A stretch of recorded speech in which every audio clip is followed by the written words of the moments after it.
नमस्कार, ये आकाशवाणी शिमला है। अब आप नीतू वर्मा से प्रादेशिक समाचार सुनिए। आज के मुख्य समाचार। प्रधानमंत्री नरेंद्र मोदी ने कहा, भारत अब कोविड-19 महामारी से निपटने में बेहतर ढंग से तैयार।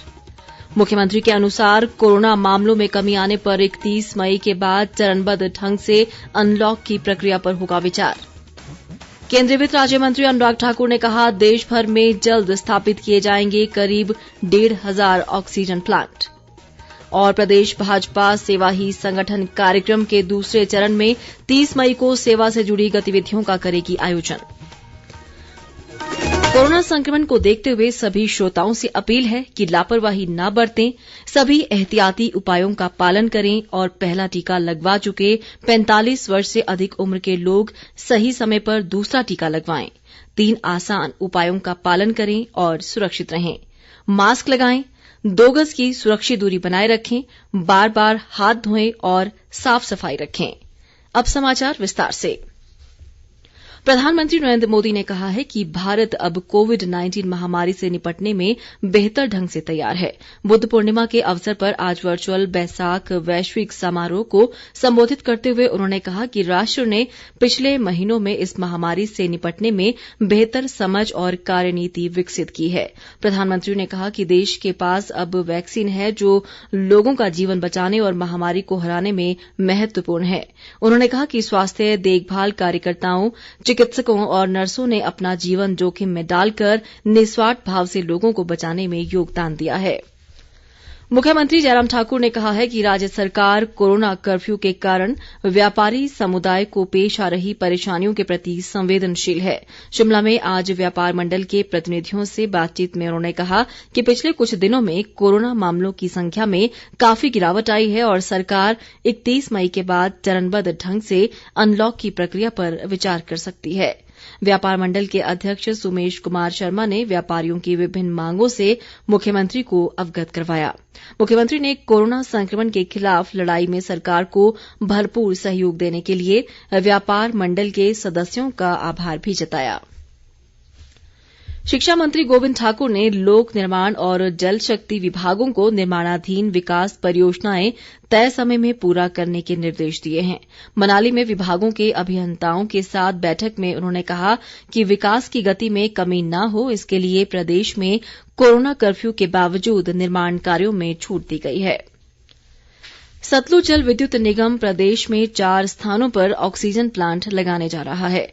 करीब 4.5 करोड़ रुपए की लागत वाले ये प्लांट शिमला जिले के रामपुर, किन्नौर, लाहौल स्पीति और हमीरपुर में स्थापित किए जा रहे हैं। निगम के अध्यक्ष नंदलाल शर्मा ने शिमला में मुख्यमंत्री जयराम ठाकुर से भेंट के दौरान ये जानकारी दी।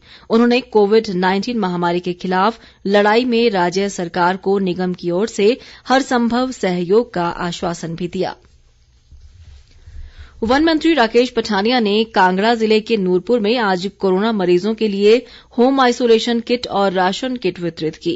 उन्होंने कहा कि होम आइसोलेशन में रह रहे कोरोना मरीजों के लिए ये किट संजीवनी का काम करेगी। राकेश पठानिया ने बताया कि सीमित साधनों के बावजूद पड़ोसी राज्यों की तुलना में हिमाचल प्रभावी ढंग से इस महामारी से निपट रहा है।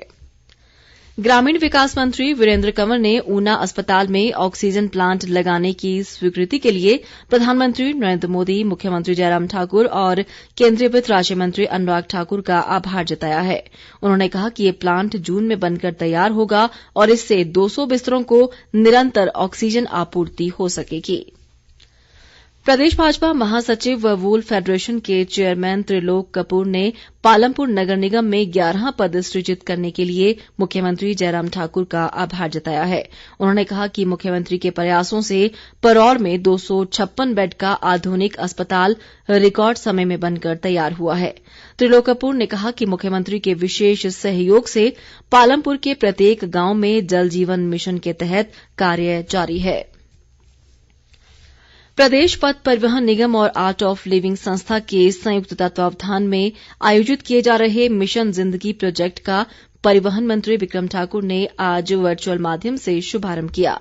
संस्था की अंतर्राष्ट्रीय योग प्रशिक्षिका कमलेश बरवाल ने बताया कि इस प्रोजेक्ट के तहत आर्ट ऑफ लिविंग के 100 प्रशिक्षक निगम के करीब 10,000 अधिकारियों व कर्मचारियों को योग प्राणायाम सिखाएंगे। परिवहन मंत्री ने उम्मीद जताई कि संस्था की इस पहल से कर्मचारी लाभान्वित होंगे। केंद्रीय वित्त राज्य मंत्री अनुराग ठाकुर ने कहा है कि पीएम केयर्स पीएसयू फंड से देश भर में 1,500 ऑक्सीजन प्लांट लगाए जाएंगे।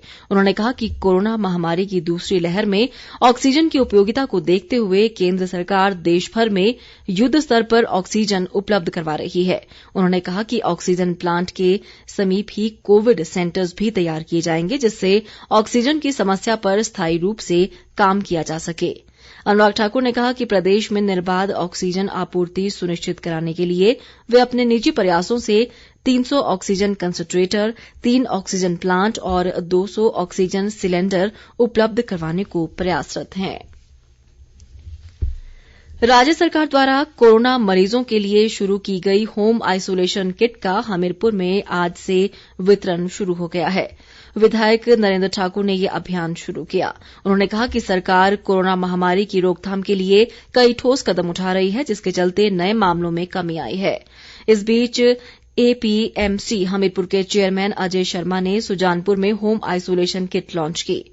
उन्होंने स्वास्थ्य कार्यकर्ताओं को घर घर जाकर कोविड मरीजों को ये किट वितरित करने के निर्देश दिए।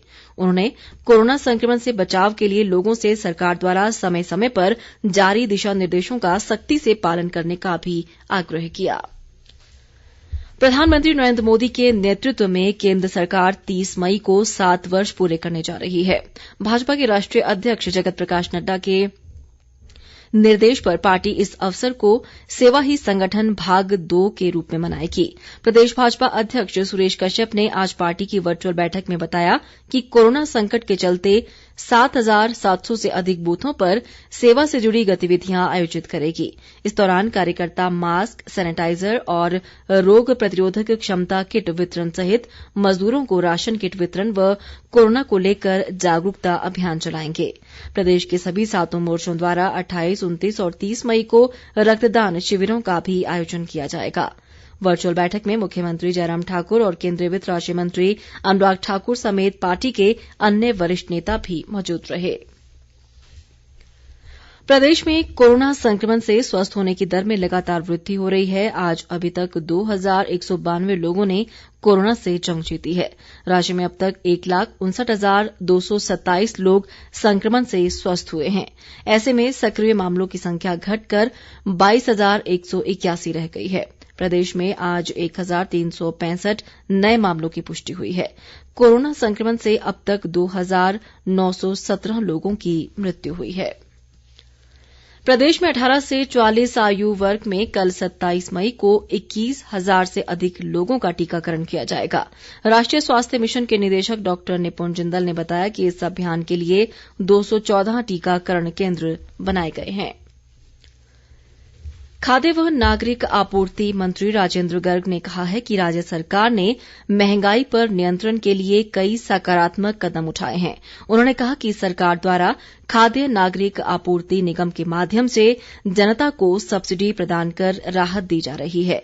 उन्होंने आरोप लगाया कि विपक्ष के नेता महंगाई के मुद्दे पर आम लोगों को गुमराह करने का प्रयास कर रहे हैं।